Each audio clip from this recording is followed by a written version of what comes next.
महाकुंभ की इस महाबेला में टाइम डायलेशन, क्वांटम सिद्धांत सभी महाकुंभ में एक साथ लागू होते हैं।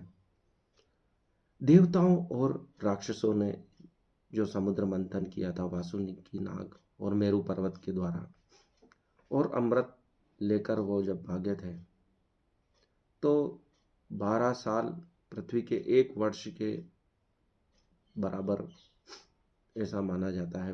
अर्थात पृथ्वी के 12 साल देवताओं का 1 वर्ष के बराबर माना गया, और वह अमृत की बूंदें जो पृथ्वी पर गिरी है, हर 12 साल में उस स्थान पर प्रयागराज में, हरिद्वार में, उज्जैनी में, नासिक में कुंभ का आयोजन होता है।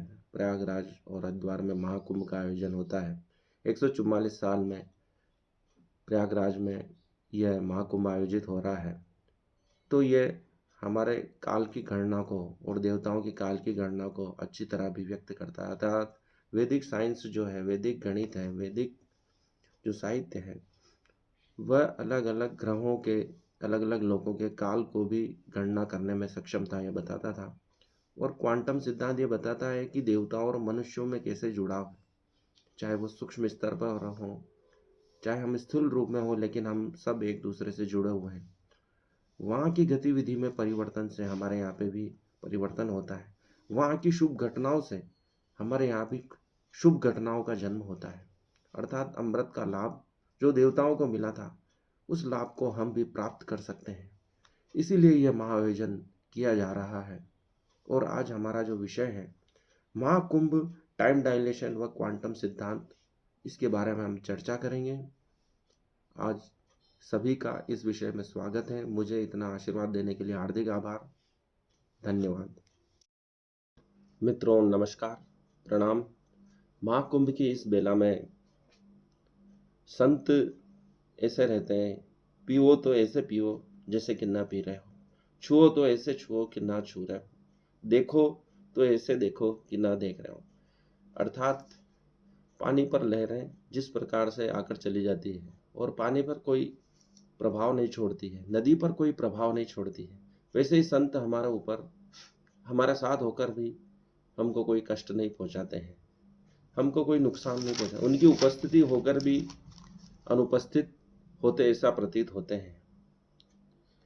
अभी तक हम सब अज्ञात भय से भयभीत हैं, अज्ञात भय से जी रहे हैं। हमारे जीवन में हमें सदैव ऐसा लगता है कि कोई अनहोनी होने वाली है।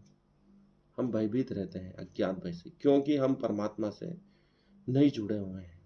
यदि हम स्वयं में प्रभुता शामिल कर लें तो जीवन भय मुक्त हो जाता है, परमात्मा युक्त हो जाता है, परमात्मा की कृपा से ओतप्रोत हो जाता है।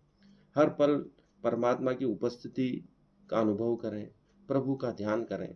भगवत स्मरण से ही यह सब संभव है। कृष्ण ने गीता में कहा है, एक जागा हुआ पुरुष ही भयभीत नहीं हो सकता है। मामेकम शरणम व्रज, सर्व शरणाम परित्यज्य मामेकम शरणम व्रज। अर्थात सभी प्रकार की शरणों को छोड़कर तू मेरी शरण में आ जा। अर्थात तू भय मुक्त तभी होगा जब तू मेरी शरण में आएगा। तू बहुत सी दिशाओं में घूम रहा है, विभिन्न दिशाओं में घूमने से तुझे भय नहीं लग रहा। एक ही शरण में आने से ही मुक्ति हो जाती है। सदैव परमात्मा में रहे, प्रभु की कृपा को अनुभव करें। हर पल प्रभु को धन्यवाद दें, हर क्षण के लिए धन्यवाद दें, क्योंकि हर क्षण महत्वपूर्ण है और किसी और को नहीं मिला है, सिर्फ आपको मिला है। आपको जीवन मिला है, एक पल का भी भरोसा नहीं, और परमात्मा आपको उठते ही जीवन दे रहा है। आप सोते हो और उठोगे या नहीं उठोगे, ये सब परमात्मा के हाथ में है। इस सुंदर संसार में रहने को परमात्मा हमें दे रहा है, उसके लिए हर क्षण धन्यवाद है। प्रभुता को महसूस करें, अनुभव करें कि परमात्मा आपके सदैव साथ में है। विनम्रता का भाव लाएं, हर क्षण उससे धन्यवाद दें, तो आपके सभी भय मुक्त हो जाएंगे, आप भय से मुक्त हो जाएंगे। आज हमारा जो विषय है महाकुंभ की इस बेला में, महा उत्सव में, महाकुंभ, टाइम डायलेशन व क्वांटम सिद्धांत का तीसरा भाग। अभी महाकुंभ में ऐसा लग रहा है कि हम थम से गए हैं। पूरी दुनिया रुक गई है, ठहर गई है, महाकुंभमय हो गई है। समय रुका हुआ सा प्रतीत होता है और यह महाकुंभ ऐसा लगता है कई सदियों से चल रहा है और कई सदियों तक चलता ही रहेगा। ये जो ऋषि मुनि शांत भाव से बैठे हैं, ऐसा लगता है कि उनको कोई काम नहीं है, लेकिन वो बहुत बड़े बड़े कार्य कर रहे हैं, बड़े बड़े आश्रम चला रहे हैं, हजारों लाखों लोगों को जीवन दे रहे हैं, उनके आश्रम में रहते हैं, उनका जीवन चल रहा है।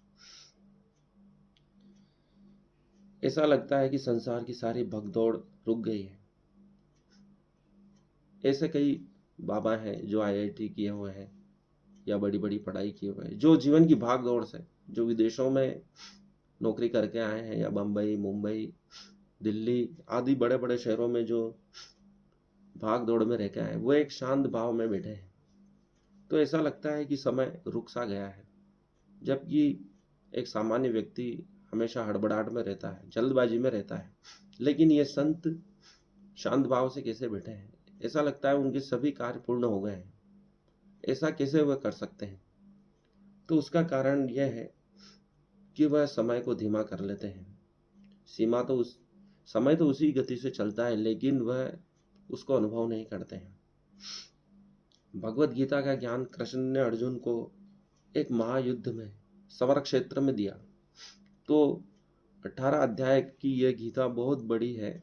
इसको कुछ समय में कृष्ण ने अर्जुन को कैसे सुनाया होगा, और इतनी देर तक दोनों पक्षों की सेना खड़ी रह सकती है क्या? तो उसका सीधा सा तर्क है कि उन्होंने अपना ज्ञान सीधा उसके मनोमस्तिष्क में उतारा था। आंतरिक संप्रेषण की भी एक विधि होती है, रेडियो ट्रांसफर मिशन। ये वैसा ही है जैसे 6G का आपको डाटा उपलब्ध है और दूसरे डिवाइस में आप अपना डाटा ट्रांसफर करते हैं या कोई फाइल सेंड करते हैं। वो फाइल बहुत बड़ी होती है, लेकिन वो पूरी तरह से चली जाती है पूरी सूचना के साथ। उसी प्रकार कृष्ण ने अर्जुन को 18 अध्याय का ज्ञान इस महासमर में कुछ ही क्षण में दे दिया। 2 क्षण भी नहीं लगे होंगे और अर्जुन समझ गया। लेकिन जब उसको लिखा जाता है तो वो काफी विस्तृत 18 अध्याय में हमको मिला। व्यास जी ने भी लिखा तो 18 अध्याय में मिला। ये समय डायलेशन है। आप कुछ समय में बहुत अधिक जानकारी प्राप्त कर सकते हैं, जैसा इसलिए अर्जुन को कृष्ण कहते हैं कि तू मुझे पूरी तरह तक जानता है, मैंने तुम्हारा इससे मेरे बोलने से ही पूरा डाटा अर्जुन में समा गया, जैसे 6G का डाटा उसे मिला।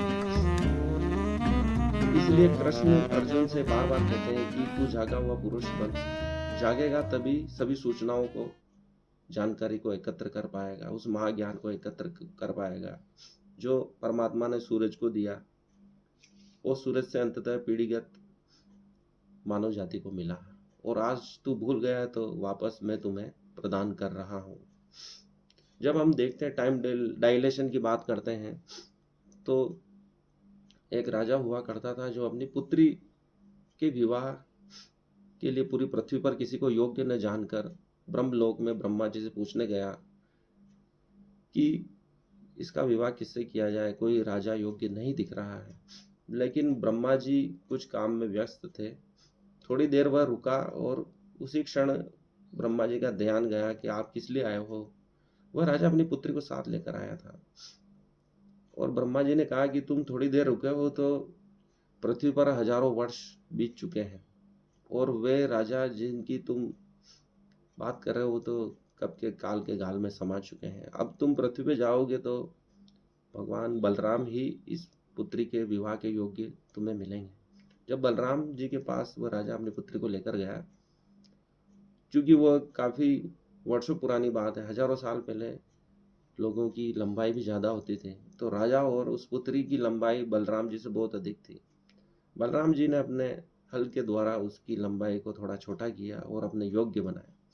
कहने का तात्पर्य है कि टाइम स्पेस को पौराणिक काल में भी अच्छी तरह अभिव्यक्त किया गया। वे जानते थे और एक दूसरे लोक में भी चले जाते थे। और हमारे यहाँ का समय और ब्रह्मलोक का समय में काफी अंतर होता था, ये भी लोग जानते थे। ब्रह्मा जी का एक क्षण हमारे लिए हजारों वर्षों के समान है। इसी प्रकार जनक जी के दरबार में एक ऋषि आए थे और वह शास्त्रार्थ करके सभी को हरा देते थे और उन्हें समुद्र में डुबा देते थे। जब अष्टावक्र ने सुना कि उनके पिताजी को भी उन्होंने समुद्र में डुबा दिया है, तो वह शास्त्रार्थ करने आए और उन्होंने उस ऋषि को हरा दिया। कहते हैं कि वह ऋषि दूसरे लोक से आया था, समुद्र के रास्ते से।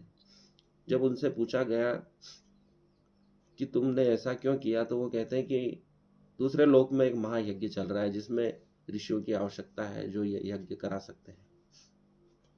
क्योंकि अष्टावक्र जीत चुके थे, तो उन्होंने सभी ऋषियों को अपने पिता सहित वापस बुला लिया यज्ञ करने के पश्चात। इस प्रकार दूसरे लोक में जाने की बात और टाइम डायलेशन की बात हमारे पौराणिक ग्रंथों में मिलती है, महाभारत में, रामायण में मिलती है। विदेशियों का जो प्रयास था हमारे इस अतुल्य ज्ञान को भुला देना है, हमारे गौरवमय इतिहास को भुला देने का प्रयास था। विदेशियों पाश्चात्य का मूल प्रयास ही यही कि हमें हमारी जड़ों से कट जाए, हमारी जड़ों से दूर हो जाए, हमारे प्राचीन ज्ञान से दूर करना चाहते थे विदेशी लोग। चाहे पाश्चात्य हो या मैकाले की शिक्षा हो, चाहे हमारे गुरुकुल पद्धति से दूर करने की बात हो, ये सब प्रयास है कि हम हमारे गौरवमय इतिहास को भूल जाएं, उससे दूर हो जाएं और हमें हीन भावना भर जाए। आज हम अपने इतिहास का बहुत भूल चुके हैं और हम इस समर क्षेत्र में वीरान खड़े हैं और हमारे पास कोई इतिहास न होने से या भुला देने से हमारे गौरवमयी व्यक्तित्व को हम याद नहीं है। हम भूल चुके हैं कि उन्होंने कैसे महान काम किए थे, क्या क्या खोजें की थी।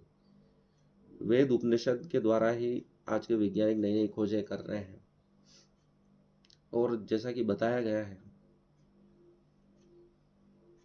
क्वांटम सिद्धांत भी वेदों के मंत्रों से ही आया है। अंग्रेजों के समय की बात है जब विवेकानंद और शिवाजी तलपड़े ने एक विमान बनाकर वेद शास्त्र के आधार पर हवा में उड़ाया था और अखबार में भी न्यूज आई थी, लेकिन अंग्रेजों ने उस खबर को दबा दिया। अर्थात वैदिक सिद्धांतों से, भारद्वाज के विमान शास्त्र से हम आज भी विमान बना सकते हैं, लेकिन उन सूत्रों को समझने की आवश्यकता है।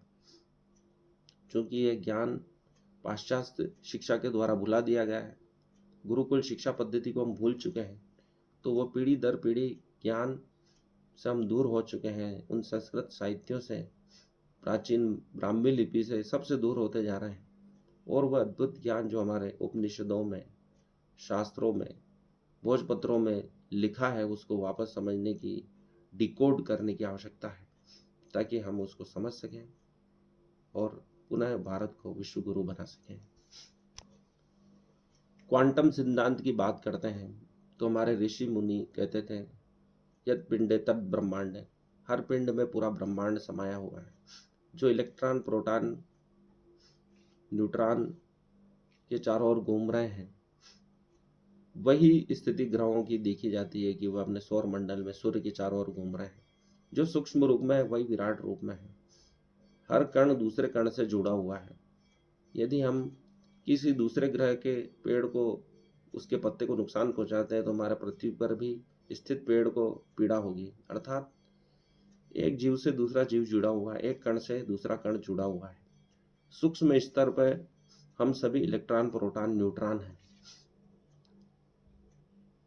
सबकी मूल संरचना में मूल कण वही है, लेकिन उनकी मात्रा, गुण, धर्म के आधार पर हम उनके अलग अलग रूप देखते हैं।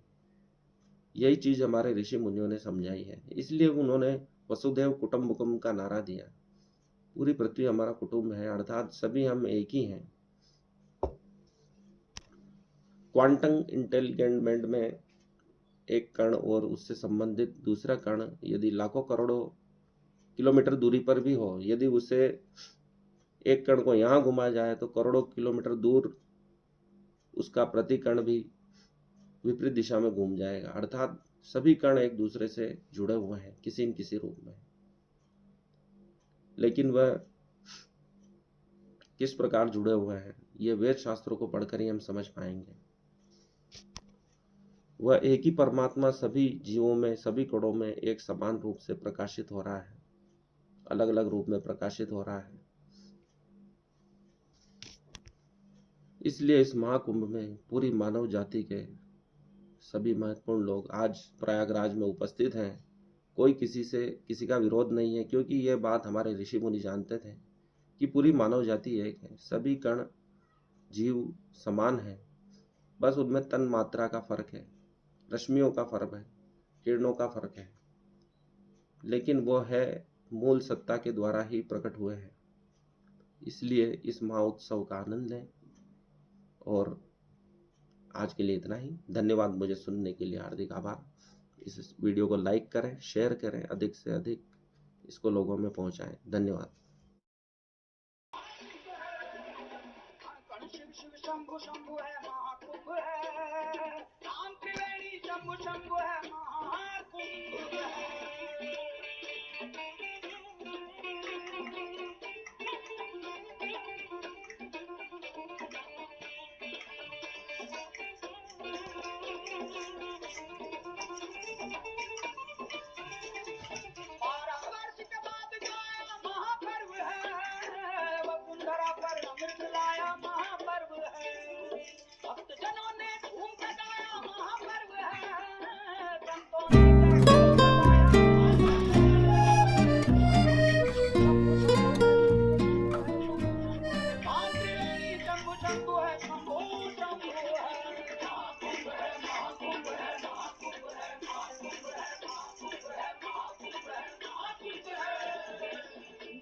जो स्वयं ही होता ये वो यंत्र है, देवगणों का इस धरती को देव मंत्र है।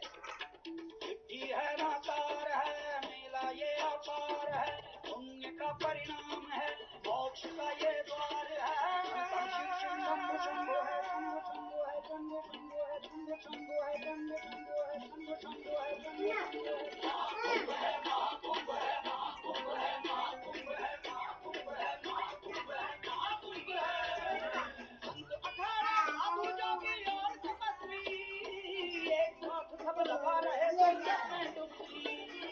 बाबा जोगी बांट रहे तन मन को सुखी, एक जगह आ बैठी है भक्ति और शक्ति।